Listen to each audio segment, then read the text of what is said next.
Hi, my name is Sienna and I have ulcerative colitis. What is ulcerative colitis? Well, it's cousins to Crohn's disease. Crohn's disease is ulcers all along your GI tract, whereas ulcerative colitis is ulcers all in your colon. In this video, I'll be talking about finding out you have a disease and my whole journey with disease and everything dealing with it up until the point of surgery. And then in the next video I'll talk about surgery, and in my last video I'll talk about my whole life and how it was affected by everything. Heads up, in these videos, I'll be making 3, but in these videos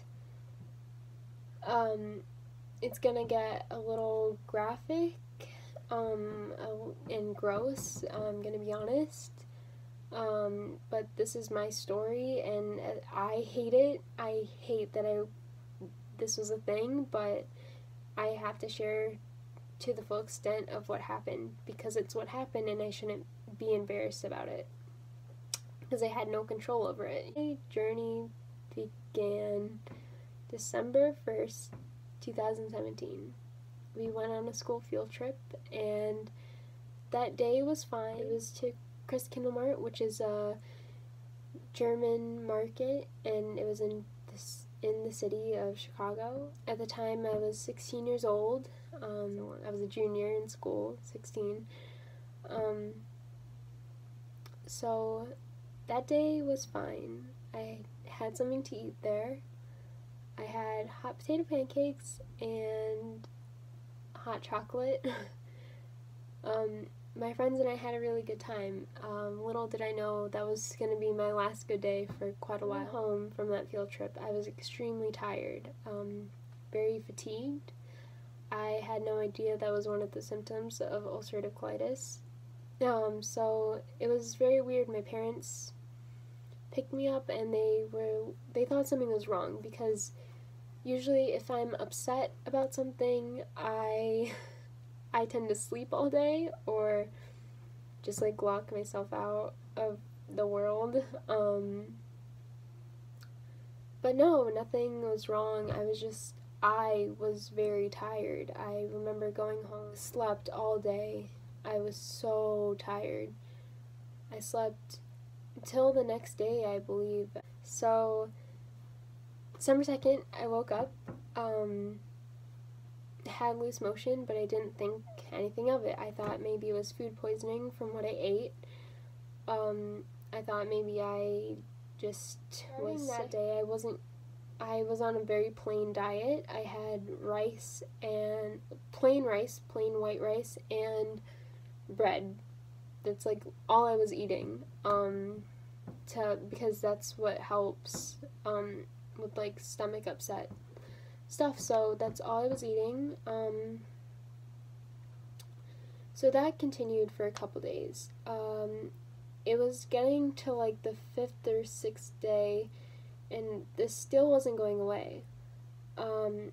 Also keep in mind, I was in school during this time, or school was going on during this time, but I wasn't going to school, so that was kind of like bad, because December, at the end of December is when we have finals or final tests, and during December is when you study for them, so I was kind of freaking out about that. So the days went on and nothing was getting better, and then I started to notice blood in my stool. I was also starting to throw up, and so I was like in the bathroom like all the time.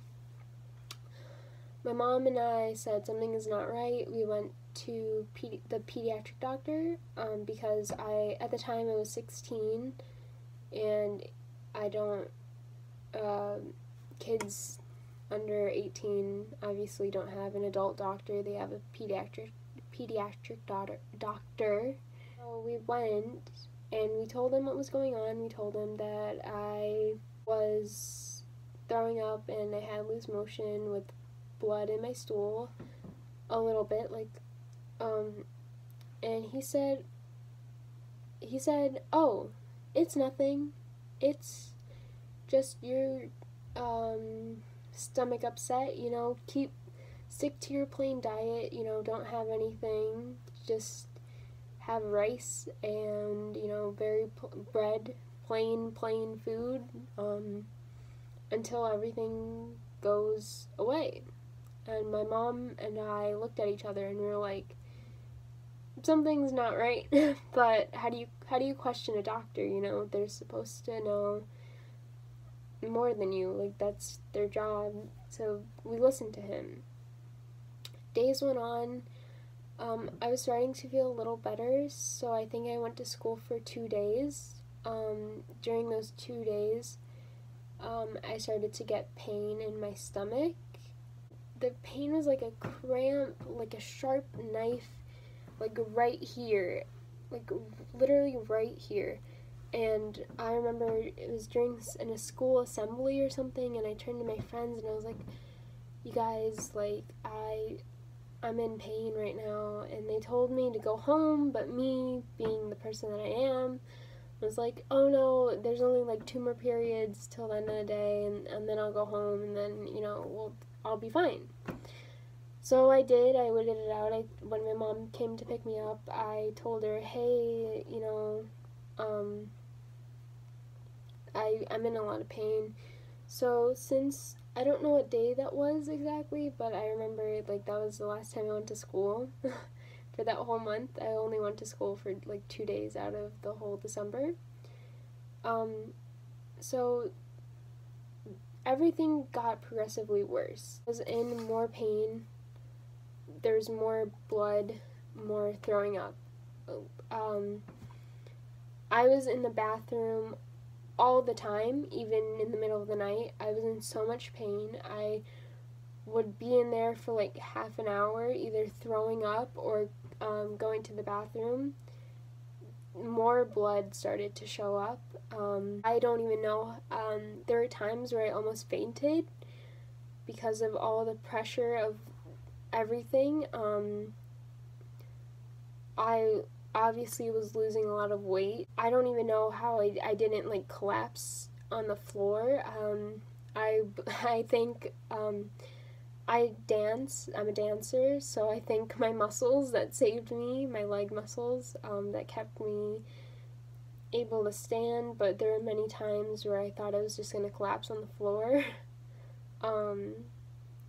So it was either, I think it was a Friday, and my mom, it was December 12th, and I have the dates here, that's why I keep looking down. It was December 12th, and my mom was looking after me, and my dad had to go to work. So what happened was I was so dehydrated. So at this point, I wasn't eating properly. Everything I consumed, I would just throw up immediately, or I would just be in the bathroom, like, and at the same time, everything was in pain, and there's nothing I could do about it. It was like the afternoon, and I was sitting in the living room. My mom was like, "Sienna, you have to go to the hospital," because my face was all sunken in. My eyes I looked like a walking skeleton. I was so dehydrated, so exhausted because I haven't slept properly. I had no energy. Nothing was going down, I was in a very, very bad state. So December 12th, I went to the hospital for the first time ever. Luckily, the hospital isn't that far away from me, but we went to the hospital. Went to the emergency. Obviously, I was lucky because pediatric gets in first, because, you're underage, you're a kid. I stayed there for a couple days. They gave me IV fluids. I was starting to feel better. I started to go to the bathroom a little less. The pain was going away. They told me I can eat. So they couldn't properly diagnose me because they didn't have any GI doctors for pediatrics, which was, it's kind of stupid. I wish they did, but they didn't. So they sent me home. They told me, obviously nothing really stopped. It just got better a little bit. I still had loose motion, and but like the nausea kind of stopped and stuff like that. But then again, they did give me, I don't know what it's called, but they did give me medicine for that in the hospital. So I was there for a couple days. December 14th is when I went home. As soon as I got home, everything started again. But I was trying to eat, but nothing was really staying down again. I could only manage small portions of like anything. Like I could probably eat like crackers maybe, but like then again, like nothing was really staying down. I was still in the bathroom all the time. Things continued to get bad again. There's more blood, more pain. I was scared. I didn't know what was going on. I remember in the hospital, they were talking about ulcerative colitis, but they couldn't properly diagnose me, which makes sense because they didn't look. They didn't do what they need to do, which I don't blame them. But if they couldn't do it, they couldn't do it. So on December 23rd, we went back to the hospital. Again, I was very, very sick. Nothing stopped. So because they don't have a GI doctor for pediatric kids, I had to ride an ambulance to a different hospital on the 23rd. So from hospital A to hospital B, that was a fun experience. The people were very, very nice. Try to make me laugh and, try and distract me as best they could along. I didn't mind. It was, the ambulance was a little bit more bumpy than I expected. But it was a fun experience. I know that's weird to say, but the 23rd, I arrived. They got me a room. Was only in that hospital for a day. So, because it was Christmas time, it was December 23rd. One of the GI doctors walked in. I never met him before. He was such a nice guy. He told me, look, I know you're not well, but there's nothing we can do right now because it is Christmas time. I can't do a scope right now because my team isn't here, and there are barely any nurses, and you're not going to get the help that you need right now. And I know that sounds very bad, but it worked. He didn't want me to just be sitting in a hospital because it was Christmas time, and I was already feeling so guilty to my family. I told my family, I'm so sorry that you're here like during Christmas time, and that's just how I am. We'll talk about that more later, but the 23rd, he said, everyone's gone, you're just going to be sitting in the hospital, it's very depressing, I'd rather you be at home. I'll send you home on something. It's not going to cure anything, it's not going to fix it, but it will like make you a little bit more comfortable. He sent me home in the evening of the 23rd, so I can enjoy my Christmas. So he sent me home with depositories, so they go up into your bum. That's what it is, and they kind of help a little bit. And so anyways, it was the 24th and the 25th. My family tried to make it as comfortable for me as possible. They did a good job. They wanted me to have a normal Christmas, even though that was hard. Sorry. Was it was very nice. They tried to distract me as much as possible, so that happened. Um, so the 20 or sorry, keep in mind I haven't seen my friends. So I had a really good Christmas. The next day, the 26th, two of my friends came to visit, which was such what I needed, a nice distraction. You know, my friends didn't know what was going on. I was so embarrassed to tell them, that I was like bleeding and I had loose motion. I was so embarrassed to tell them all that. So I only told them that I had like nausea and like pains, and they probably thought I was pregnant, but I'm totally not, in any way, shape, or form. But that was just funny because they would kind of joke about it to make me feel better. So that day, two of my friends came, and then it was nice to see them. They kind of lifted my mood a little bit. The 27th, two more of my friends came, two different ones.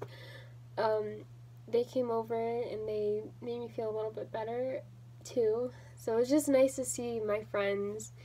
Even if it wasn't all of them, it was just nice to see people you care about and how they distract you and tell you what's going on in school or in their lives, and you know, it's not as depressing.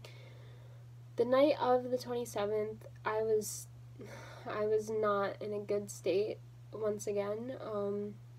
So my parents told me, let's just get everything ready and then we're going to go to the hospital. But not the first hospital, but the second hospital. The hospital that I went to on the 23rd. So we went there. It was like 12 o'clock at night before I even got a room. The room that they originally put me in was for 5-year-olds. It didn't have a bathroom. It only had curtains, and I was like, this isn't gonna work. The bed was too small. You know, if I'm constantly going to the bathroom, like, it was for a 5-year-old, you know, there was no privacy. But they then got me a room for, you know, someone my age, and that was my room for a month, or at least like 2 months. So December 27th, that was the day I got my room. December 28th. So, back to the 23rd, when the doctor said, come back December 29th. We'll do the colonoscopy. So, we're there. Sorry, there's so many dates, but December 27th, we got to the hospital, got a room. On December 28th, they had to give me, I can't think of the name of it, but it's a drink. It's like a gallon thing that you have to drink to clean your system for the colonoscopy the next day. So they want it completely clean so they can take the proper pictures and see what's actually going on inside my GI tract. The thing was, I was so sick. I was throwing up. There's no way I was going to be able to drink this thing. They had to put a tube in my nose to get the thing down. My mom will always tell me that's like the worst thing. Even though I've gone through all these surgeries, seeing a tube in my nose was the worst thing, but I think that's so funny. The tube was annoying. You can feel it. I had to my mouth was like open all the time because it was very annoying, but it needed to be done. That was the only way that was going to happen. So every hour, no, I don't know how much, but basically the gallon went in and I was in the bathroom more because that was what was cleaning out my system. I remember when I first originally they told me to drink it. They gave me like a cup. They're like, oh, it's pineapple, it's fine, you know, like, no one likes to drink it, but at least it tastes like pineapple. And I was like, oh, okay. So it smelled like pineapple, but it tasted like the sea, like the actual ocean, but with like 10 times more salt. It tasted so bad. I don't know how I don't know how anybody can drink that, but like, congrats if you can. Um, so yeah, so 29th was my colonoscopy. And December 29th is the day I was officially diagnosed with ulcerative colitis. December 29th is also the day I got a PICC line in this arm. A PICC line is a longer lasting IV. It's a long tube that goes from here all the way to your heart. So instead of getting poked all the time, which I did, but instead of getting poked all the time, you would just have that, and you don't feel it. It is more dangerous because it is straight to your heart, so there's more risk of infection and stuff like that. But it is, to me, better, in my opinion. So that was it. Also, back to the 27th, that was the last day I could eat. So, 27th, no food, no water. That's kind of the last day I had something to eat, before they cleaned my system. And then December, I don't know why I keep saying January. December 29th is like the official day. They were like, no food, no water. So now we get into January. So January, because I was going to the bathroom so much, I was losing a lot of blood. So January 4th, I had a blood transfusion, my first one. I had 7 blood transfusions. So January 4th was my first blood transfusion. January 5th was the day I got Remicade. Remicade is what is supposed to cure, or I guess you can say manage, your ulcerative colitis. Remicade it's like chemotherapy in a way. It's like the same thing. It's an IV. You get it in the span of either an hour or 3 hours. I don't remember. But so that was what was supposed to save me. That was what was supposed to let me live a normal life a little bit. So people with ulcerative colitis, you get Remicade. You have it every 6 weeks, I think. You go to the hospital, you get a transfusion of Remicade, and you go about your day. And the doctors would come in all the time, every day at like 7 o'clock. They would tell you what the plan was, or what was to be expected. They would tell you different options. I didn't have many options. They had Remicade. They had and a different drug too. I don't know what the different drug was, but we'll get to that later. So January 5th, I had Remicade. It didn't work. But they said usually it's supposed to work. That's what cures it. Didn't work. January 8th, I had another blood transfusion. January 12th, then I had Remicade again. Now they told me, Remicade, if it doesn't work the first time, it will definitely work the second time.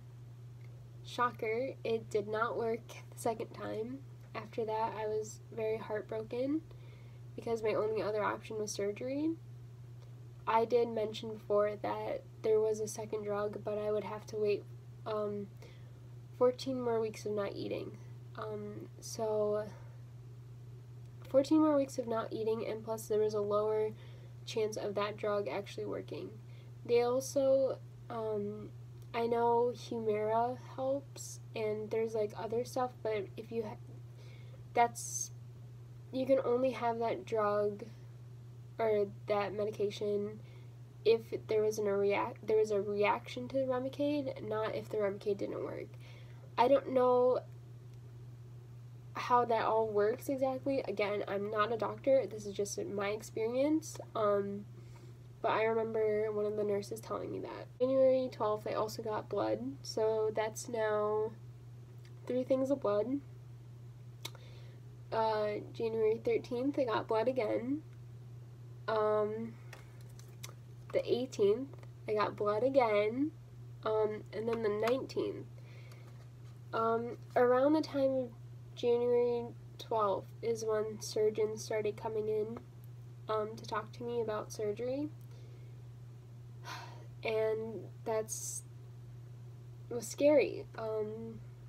But I'll talk about that more, but that's when they started to show up more. They told me you can try Remicade one more time. That's kind of dangerous. I was already losing a lot of hair. I didn't even notice at the time, but Remicade, because it's like chemotherapy in a way, I lost a lot of my hair. My hair is like now very thin. I used to have very, very thick hair. I remember my nails were, not as good as they used to be. My teeth were all yellow. Oh, yes, I forgot to mention. Because they said no food, no water, I never mentioned how I was surviving. So with the PICC line, they gave me TPN. Now TPN was everything I needed, like nutrition wise and vitamins. Like that's how I was surviving. And calories, that's how I was. If I couldn't have anything by mouth, I would have to go through here. So I'm sorry I never mentioned that, but that's what happened. So on the 19th, they told me I can try Remicade again, and I did, and it didn't help. I personally didn't want to try it again, but I did it for my parents' sake, because no one wants to have surgery. You don't go. If there's a way to avoid it, you will. By 12, when the second dose of Remicade didn't work, I started to think about surgery. I started to come to the realization of it. And December, oh my gosh, January 24th is the day I had, so they gave me blood before my surgery, and they gave me blood during my surgery. So January 24th is the day that I got to live again. And with that said, I'll be talking about surgery and that more in depth in this next video. I just want to say that this video, if you can share it with people who are going through this, who need it, just so they know they're not alone. I'm sorry, this video is kind of all over the place. I'm not good at this. I've tried to make this like 1,000 times, and every time I canceled. This is the first time I got through it all. Yeah, so in the next video I'll be talking about my surgeries and everything along those lines. If you have any questions, feel free to ask them in the comments, or my social media is down there, and if you want to ask me questions then, yeah.